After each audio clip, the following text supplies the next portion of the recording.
जब अर्जुन को मोह हो गया था। मोह क्या था कि मैं ये युद्ध नहीं लड़ूंगा, मुझे अपने चाचा ताऊ भाइयों के विरुद्ध लड़ना है, सबको मारना है, स्वयं मरना है। ये मार काट करके क्या मिलेगा? राज्य। वैसा राज्य हमको नहीं चाहिए। तो वैराग्य जैसा नहीं, मोह कहा जाएगा, वैराग्य भी नहीं था वो। भगवान श्री कृष्ण परेशान हो गए, ये तो सारा किया कराए पर पानी फेर देगा। उन्होंने अर्जुन से कहा, अर्जुन तुम क्षत्रिय हो, अगर कोई भाई दूसरे भाई का हिस्सा छीन ले तो क्या तुम फैसला करोगे कि दूसरा भाई कहीं चला जाए भीख मांगने?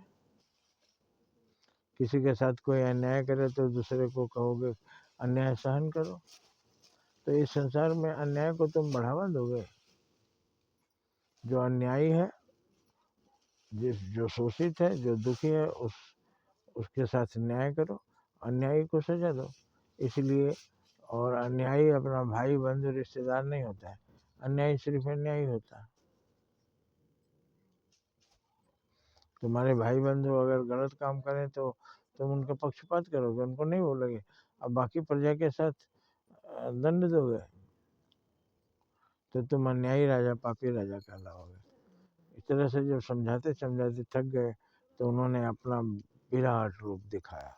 देखो अर्जुन, मैंने तो उसी दिन इन पांडवों को मार दिया था, कौरवों को, जब द्रौपदी का चीरहरण ये लोग देख रहे थे, कुछ नहीं बोल रहे थे।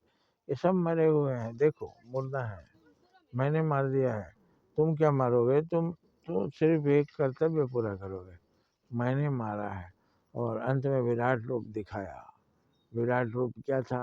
भगवान ग्रह नक्षत्रों तक बड़े हो गए, आग एक मुंह से निकल रहा है, सूरज चांद सितारे उनके शरीर में दिख रहे हैं, पवन उनके शरीर में दिख रहे हैं, और दिखा रहे हैं कि मैं, देखो मैं चाहूँ तो कुछ ही पलों में सारे ब्रह्मांड को नष्ट कर दूं। इसलिए तुम नहीं करने जा रहे हो, तुम अहंकार त्यागो, मेरा नाम जपो और युद्ध करो, जो कुछ करना है मैं कर रहा हूँ। तुम नहीं मारोगे, मैं मारूंगा, और मैं अगर नहीं मारूं तो तुम नहीं मार सकते। जाको राखे साइयां बचा सके न कोई, जाको राखे साइयां मार सके न कोई, और बाल न बांका कर सके जो जग बैरी हुए। जिसको मैं बचाना चाहूँगा कोई नहीं मार सकता, तुम कौन होते हो? और जिसको मैं मारना चाहता हूँ उसको कोई नहीं बचा सकता, तुम बचाने वाले कौन होते हो? जो कुछ करता हूँ मैं ही करता हूँ, मेरी इच्छा के अनुसार ही सब कुछ होता है।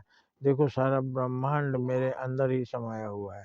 अब भगवान का विराट रूप देखकर अर्जुन बेहोश हो गए। जब होश में आया तो श्री कृष्ण भगवान कह रहे थे, अर्जुन उठो, धनुष उठाओ, युद्ध करो।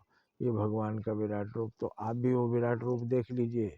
भगवान के शरीर में सूरज चांद सितारे हैं, आकाश गंगा है, एक आकाश गंगा में 2 अरब सूरज है, 2 अरब सूरज एक आकाश गंगा में चमक रहे हैं। ये है भगवान का विराट रूप। भगवान के विराट रूप को समझिए, सारी सृष्टि उन्हीं के अंदर समाहित है। जय हिंद, जय भारत।